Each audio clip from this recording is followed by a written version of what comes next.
여러분 안녕하십니까? 의정독복의 임평순입니다. 새해 경기도의회에 큰 변화가 시작되고 있습니다. 양당 체제였던 도의회 운영 방식의 변화는 물론 여야가 주축되어서 시작되어 온 연정의 기본적인 틀도 변화를 맞고 있는데요. 오늘은 경기도의회 더불어민주당 박승원 대표의원님 모시고 도의회의 변화와 올 한 해 도정활동 방향에 대해서 이야기 나눠보던 순서 갖도록 하겠습니다. 의원님 안녕하십니까? 네, 안녕하세요. 네. 반갑습니다. 새해 복 많이 받으십시오. 예, 감사합니다. 새해 복 많이 받으십시오. 네. 우리 시청자 여러분께 새해 인사하시고 시작을 할까요? 네. 네. 예, 경기도민 여러분, 안녕하십니까. 광밀 출신의 박승원 도의원입니다. 지난 한 해 무척 힘드셨을 것이라고 생각합니다. 주말마다 광화문 촛불 집회에 참여하신 분도 계셨을 테고 또 집에서 TV 보면서 많이 속상하셨을 거라고 생각을 합니다. 어둠이 깊으면 새벽이 오고 또 겨울이 깊으면 봄이 온다는 말처럼 올 한 해 희망 잃지 마시고 힘차게 사시길 바라겠습니다. 도민 여러분 새해 복 많이 받으십시오. 네, 감사합니다. 인사 말씀 들으니까 네. 저부터도 힘이 나는데요. 네, 감사합니다. 왠지 그 더불어민주당의 대표위원이셔서 그런지 어깨가 네. 무거우셔서 네. 인사 말씀도 좀 무거우신 것 같아요. 아, 그렇습니까? 네, 네. 지난해 의원님께서 더불어민주당 대표위원에 취임하시면서 네. 정말 많은 일들이 있었습니다. 네. 개인적으로 취임 후에 가장 큰 성과를 꼽는다면 어떤 게 있을까요? 네. 무엇보다 가장 큰 성과는 저희가 작년 12월 13일 날 네. 경기도 예산 교육청과 합해서 2조 원의 예산을 통과시켰는데요. 이게 그동안 최근 5년 동안의 법정 기일을 지켜서 네. 예산을 통과했다고 합니다. 근데 좀 명확하게 따지면 약 3일 정도 법정 기일 3일 정도 앞서서 예산을 통과시켰는데 네. 경기도의 역사상 법정 기일을 당겨서 이렇게 예산 통과한 것은 처음이라고 그래요. 그렇군요. 예. 아마 이것은 저희가 네. 민생 연정을 하고 있는 것에 대한 나름대로의 원인도 좀 있겠습니다만은 무엇보다 지금 시국이 네. 촛불 민심으로 해서 굉장히 국민들께서 우리 정치권에 엄중한 경고를 하고 있지 않습니까? 그러므로 나름대로 영향도 좀 받은 것 같고요. 네, 네. 무엇보다 우리 경기도의 의원 여러분들이 여야를 구분하지 않고 우리 네. 도민의 행복을 위해서 도민 민생을 위해서 열심히 노력한 결과 아닌가라고 생각합니다. 또 다수당의 대표위원이십니까? 네. 리더십도 분명히 작용했을 거라 생각이 듭니다. 그리고 또 하나는 누리과정 예산 문제를 해결을 했는데요. 네, 작년에 지난해 한 해 동안 정말 이 문제 때문에 많이 힘들었는데요. 특히 어린이집 원장님과 유치원 원장님께서 누리과정에서 걱정 많이 하셨는데 마지막에 이재정 교육감님이 또 큰 결단을 내려주셔서 네. 도청과 교육청과 함께 잘 합의를 모아서 누리과정에서는 잘 해결했습니다. 네. 예. 수고하셨습니다. 그것도 큰 성과로 좀 기억에 남습니다. 나란히 사진 찍힌 모습을 보니까 네. 저도 도민의 한 사람으로서 흐뭇하더라고요. 예. 알겠습니다. 그런데도 또 반면에 아쉬운 점도 분명히 많을 거예요. 네. 어떤 게 있을까요?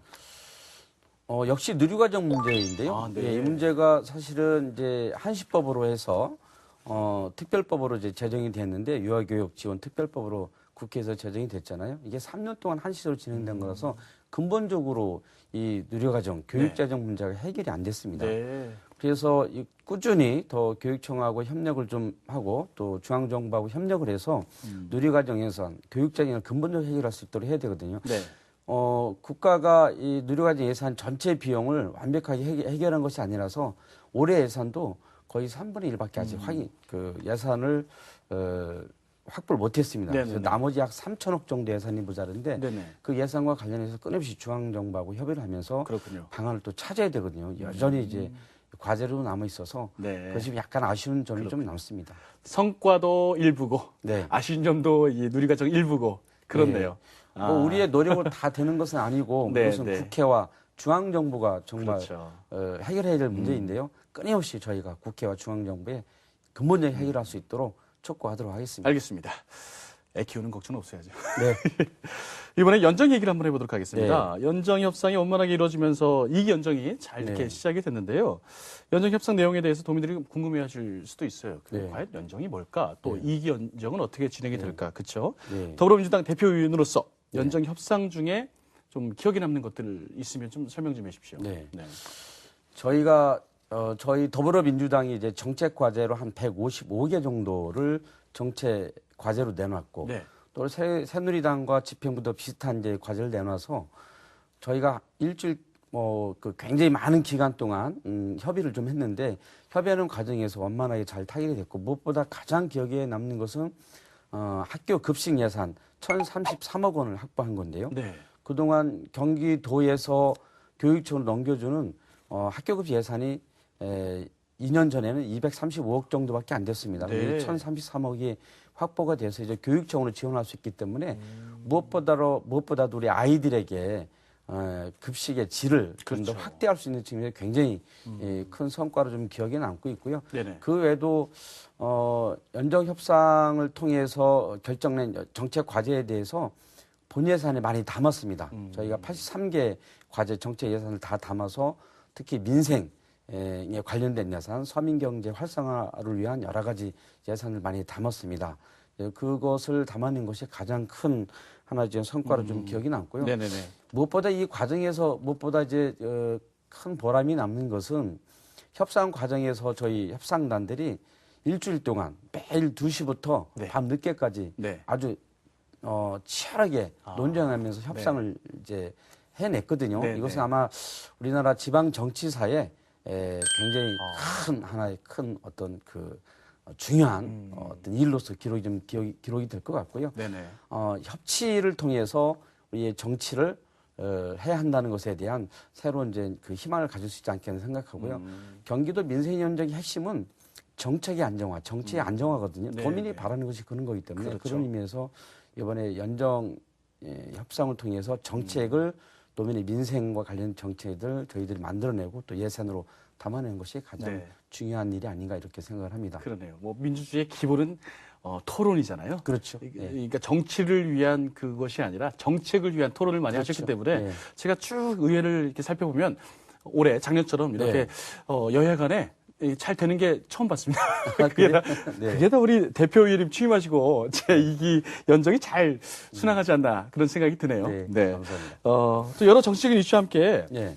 도의사 탈당이 또 연정에 좀 영향을 끼치지 않을까 이런 또 네. 우려의 목소리가 네. 들리는 게 사실입니다. 네. 어떻습니까? 앞으로 2기 연정 체제 어떻게 변화를 해야 된다? 어떤 모습으로 갈 거다? 말씀 좀 부탁드리겠습니다. 남경필 지사가 탈당을 했지 않습니까? 네네네. 그리고 새누리당이 분당되면서 네. 또 바른정당이라고 새로운 정당이 생겼고 다당 체제로 예, 들어가고요. 그리고 4당 체제로 바뀌고 있는데 그러다 보니까 이제 많은 분들이 질문하세요. 그러면 연정은 좀 어떻게 되는 거냐? 그렇죠. 근데 저희가 연정을 할 때 명확하게 협상을 하면서 계약서에 사인한 게 있습니다. 그건 뭐냐면 더불어민주당이 한 축이고 남경필 지사와 새누리당이 한 축으로 명확히 협약서에 사인을 한 거기 때문에 네네. 그것은 현재 그대로 유효한 거고요. 그 합의서대로 끊임없이 이제 진행해 나가면 된다고 보는 거고요. 네네. 다만 새로운 이제 신당이 생겼는데 그럼 어떻게 할 것이냐라고 하는 부분은 새롭게 논의를 해봐야 되는 문제이긴 합니다만은 기본 원칙적인 틀 안에서 차분하게 논의하면서 네네. 현재 연정을 잘 지속해 나가도록 하는 것이 가장 기본적인 방침이 아닌가 이렇게 생각을 하고 있습니다. 논의 문제는 새로운 당의 탄생이군요. 네. 네. 기본적인 데는 뭐 문제는 없다. 네. 네, 알겠습니다. 또 경기도의 최초로 우리 정말 다수 야당 체제가 지금 이루어진 거예요. 어떻게 보면. 네. 그렇죠. 원내 제1당 또 대표위원으로서 어깨가 네. 그만큼 더 무거우십니다. 앞으로 네, 네. 당과 의회를 이끌어 가셔야 되는데 네. 어떻게 좀 이끌어갈 계획을 좀 세우셨어요? 정말 어려우시죠? 좀 바쁘시고.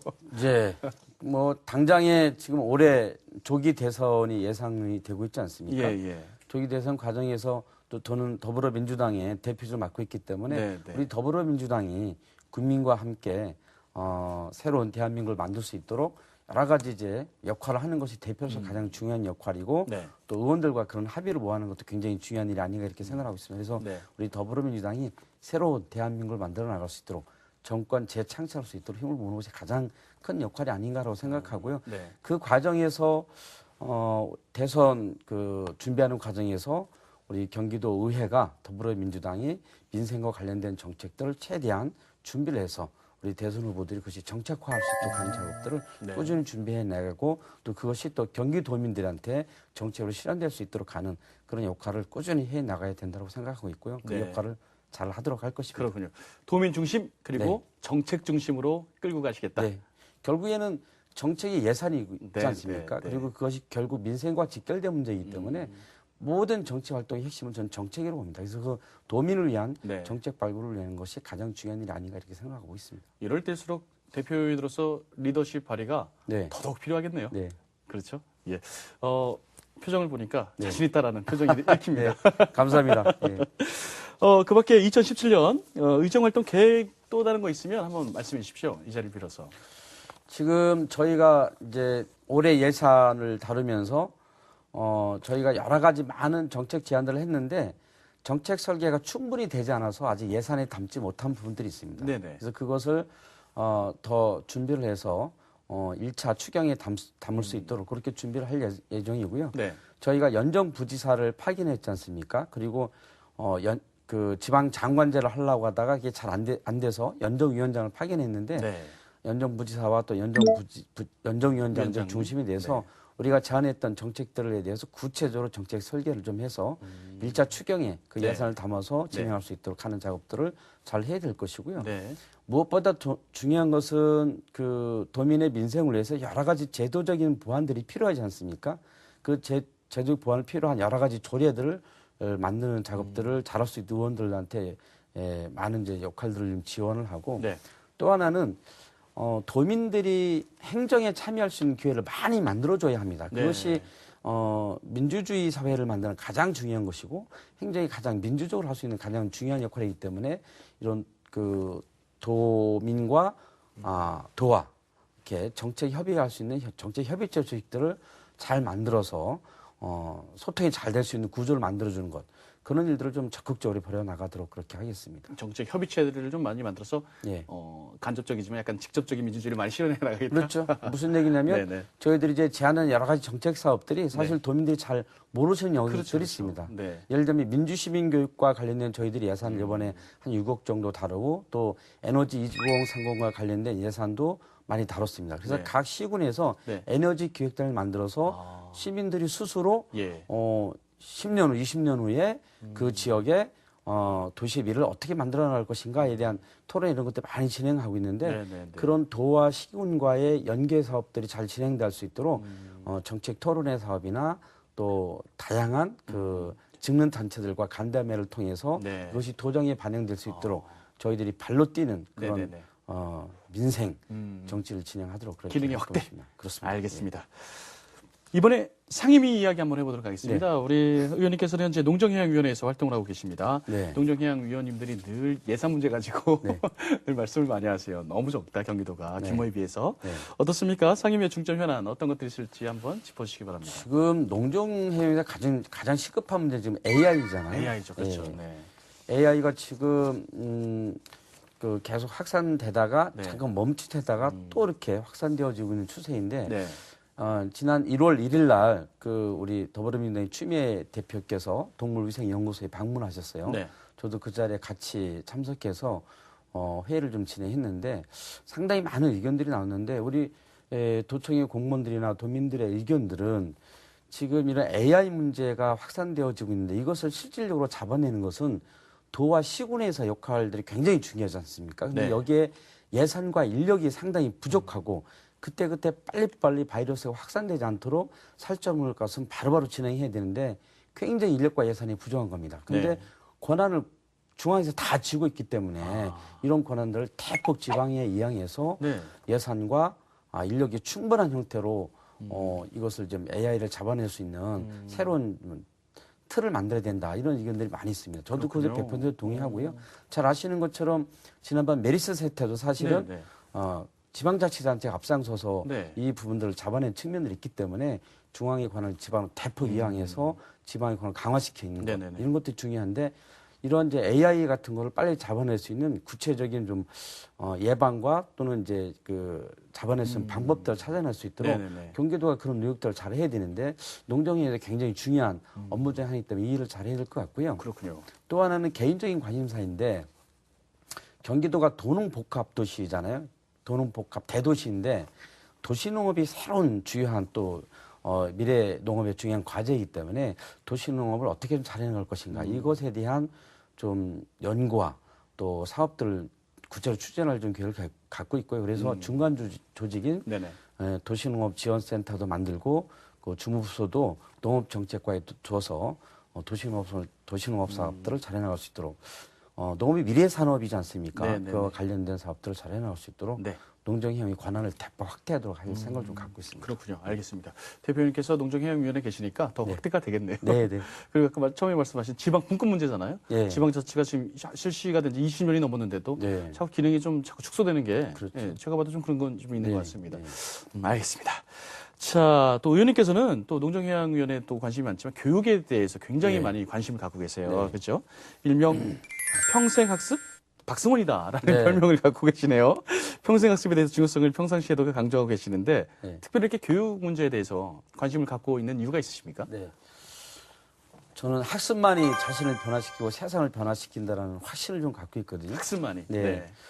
제가 1999년도 광명시가 1999년 3월 19일 날 지방자치단체는 최초로 평생학습 도시로 선언했어요. 광명시를. 아, 그렇군요. 그리고 평생센터를 만들었는데 그 당시에 제가 그 일을 맡아서 했습니다. 사무처 맡아서 일을 했는데 네. 광명시 평생학습 도시로 설계하고 센터를 만들면서 광명 시민 누구나 어디서든지 본인이 원하면 학습할 수 있는 그런 도시를 만드는 게 굉장히 필요하다. 우리가 지금 21세기 지식정보 사회라고 하잖아요. 그렇기 때문에 누구든지 학습을 통해서 새로운 어떤 삶의 그 어떤 그 변화를 이렇게 가지고 와야지 된다는 생각들을 갖고 네네. 있고 모든 학자들이 그렇게 얘기를 하고 있기 때문에 그래서 광명시가 그 사업들을 주도를 했는데 그 사업들을 꽤 오랫동안 했습니다. 네, 그러면서 네. 각 지역의 학교 운영인에도 참여하고 네. 또 교육 시민단체도 만들어 활동하고 이렇게 하다 보니까 그렇군요. 예, 그 분야에 대한 나름대로 이제 많은 관심을 갖고 일을 하다 보니까 네. 관심이 점점 커졌어요. 그래서 경기도의회 와서도 네. 교육위원회에서 네. 또 2년 동안 활동하게 되었습니다. 광명시에서 평생학습을 이렇게 확대시켰으니까 네. 경기도에서도 쭉 이렇게 확대시키는 네, 역할까지 네. 또 하셔야 되겠네요. 네. 그래서 그런지 지역구 현안을 한번 살펴보면 최근에 의원님께서 광명시의 도비와 지역 그 교육 재정 네. 무려 856억 원을 확보하셨어요. 네. 와, 이 예산 앞으로 어떻게 사용하는지 아마 시민들도 궁금해하실 겁니다. 네. 어떻게 됩니까? 네. 저 혼자 한 건 아니고요. 광명에 4명의 도의원이 있습니다. 같이 그렇죠. 협력해서 네네. 작년 한 해 우리가 광명과 광명시에 관련된 이제 도비 사업이 얼마나 됐나 이렇게 쭉 확인해 보니까 835억 이 정도 되는 것 같아요. 그래서 거기에 이제 교육 재정 사업도 있고요. 또 광명시청으로 내려오는 사업들도 있는데 교육 재정 관련된 사업들은 대부분 이제 학교의 시설 환경과 네. 관련된 사업들이고요. 그동안 교육적이 너무 열악하다 보니까 화장실 포함해서 여러 가지 뭐 의자도 교체해야 되고 칠판도 가보니까 오래돼 가지고요. 분필도 잘 안 써져 이런 것도 많고 여러 가지 그 환경시설 개선 사업들이 굉장히 많아서 그런 사업들을 포함해서 여러 가지 광명시에 도움되는 사업들 좀 진행을 좀 해왔었습니다. 그렇군요. 예. 알겠습니다. 광명시에 또 다른 중점 현안이 있습니다. 네. 광명 시흥 테크노밸리 조성 사업. 네. 이 얘기를 하지 않을 수가 없는데요. 네. 남경필 지사가 경기 서부권 성공을 위해서 네. 별명이 지금까지는 뭐 북경필이라는 별명 갖고 계셨잖아요. 서경필이라 그렇게 이제는 하셨더라고요. 서경필로 하겠다. 서쪽에 좀 앞으로 관심을 갖겠다. 이렇게 선언을 하셨어요. 네. 경기도 역점 사업인 것으로 이제 알려진 네, 건데 네. 어떻습니까? 광명 시흥 테크노밸리 조성 앞으로 어떻게 추진이 되고 있는지 설명 좀 부탁드리겠습니다. 남지사께서 관심을 갖고 있으니까 빨리 진행할 거라고 생각하는데 계획상으로 보면 내년 4월까지 이제 착공하는 걸로 이렇게 계획이 돼 있어요. 약 63만 평의 산업단지를 만드는 건데 그곳에 이제 일반 산업단지 약 30만 평, 그리고 첨단 산업단지도 한 20만 평, 나머지는 유통산업단지하고 또 주거단지 이렇게 두르게끔 되어 있습니다. 당초에 그곳에 한 약 500만 평의 보금자리 사업으로 진행돼 있었는데 이것이 취소가 됐어요. 그래서 그 일부를 그 산업단지로 조성을 하고 있는데 일자리 창출뿐만 아니라 이쪽 서부 지역에 새로운 그 어떤 이제 첨단 산업단지로서 큰 역할을 하게 될 것 같고요. 광명하고 시흥시가 잘 협력을 해서 이 사업이 잘 진행될 수 있도록 광명 시흥 부천 의원들이 함께 노력할 기회를 좀 갖고 있고 네네. 또 우리 지사님 또 만나서 네. 빨리 이 사업 잘 진행해달라고 또 부탁도 드리고 그렇게 해야 되겠죠. 우리 네. 서경필 지사님 신경 써주시기 바랍니다. 네. 말씀드리니까 이제 광명시가 교육도 그렇고 네. 산업도 그렇고 일자리도 많이 늘어나고 네. 좋은 도시로 탈바꿈할 것 네. 같습니다. 자, 당 대표위원으로서 지금까지 뭐 도정 현안, 지역 현안까지 네. 이렇게 쭉 말씀을 해주셨는데 그만큼 2017년도는 정말 눈코 뜰 새 없을 새 바쁘실 것 같습니다. 네. 근데 개인적인 질문 하나 드릴게요. 네. 늘 새해가 시작되면 개인적인 계획들 한번 세우잖아요. 네. 뭐 금연일지, 금절할지, 네. 뭐 독서를 하겠다. 어떤 계획 한번 세우고 계십니까? 두 가지 있습니다. 두 가지. 네. 제가 예전에 그 7년 동안 금연한 적이 있어요. 네. 7년을 이제 끊었었는데 하여튼 뭐 8대 후반기에 수석 부대표하면서 다시 또 아이고. 담배를 피게 됐는데 예. 올해 구정 네. 지나고 나서 다시 네네. 또 금연을 좀 시도를 좀 해보려고 합니다. 예. 그리고 또 하나는 이게 정치를 하면서요 독서를 안 하면 이게 새로운 그 시대에 네네. 이렇게 발맞춰 갈 수가 없습니다. 올해는 작년에 제가 대표 선거 준비도 하고 또 대표 끝나고 나서 2기 연정 준비하면서 굉장히 바빴습니다. 올해는 좀 책을 좀 많이 읽어서 또 내후년에 또 지방선거 있고 하니까 또 정치인으로서 또 열심히 공부하고 그렇게 하도록 하면서 그래서 사실은 며칠 뒤에 독서 여행을 좀 떠날까 좀 생각 중입니다. 여행을요? 네. 같이 하실까요? 예전에 제가 한 4박 5일 정도 예. 제 사랑하는 부인의 허락을 받아서 어느 한 곳에 이렇게 들어가서 책을 쌓고 가서 공부한 적이 있었어요. 그렇군요. 근데 그게 굉장히 큰 힘이 됐어요. 독서 여행. 아까도 학습만이 개인을 변화시킨다 이렇게 말씀하셨으니까 예, 꼭 갔다 오십시오. 올해도 한 1월 말경에 한번 네. 계획을 잡아서 사모님이 허락을 받으셔야죠. 허락은 미리 받아놨습니다. 그렇군요. 알겠습니다. 마지막으로 우리 시청자 여러분께 2017년도 각오 힘차게 말씀해 주시길 바랍니다. 경기도민 여러분, 2017년 정의연세 닭띠 해이지 않습니까? 닭이 아침에는 회를 치듯이 정말 우리 모두가 새벽을 알리는 그 마음으로 하루하루 우리 이웃과 함께 힘차게 기상한 한 해 만드시고 늘 삶 속에서 승승장구하시기 바랍니다. 경기도의회도 우리 도민 여러분과 함께 회를 치는 마음으로 열심히 일하도록 하겠습니다. 고맙습니다. 네, 감사합니다. 2017년도는 정말 의회가 큰 변화가 시작되는 그런 해잖아요. 정말 더불어민주당 제1 대표 의원으로서 정말 어깨가 무거우실 것 같아요. 그만큼 또 서민들의 또 정책에 대해서 집중을 하고 계시니까 2017년도 경기도의 발전을 위해서 정말 힘써 주길 바랍니다. 오늘 말씀 고맙습니다. 네, 감사합니다. 오늘 경기도의회 더불어민주당 박승원 대표 의원님을 모시고요. 올 한 해 경기도의회의 변화와 의정활동 계획에 대해서 들어봤습니다. 의회의 모든 변화가 정치적인 논쟁이 아니라 도민들을 위한 긍정적인 방향으로 또 궁극적인 목적으로 향하기를 저도 응원해 보도록 하겠습니다. 의정 돋보기 여기서 마치겠습니다. 시청해주신 여러분 고맙습니다.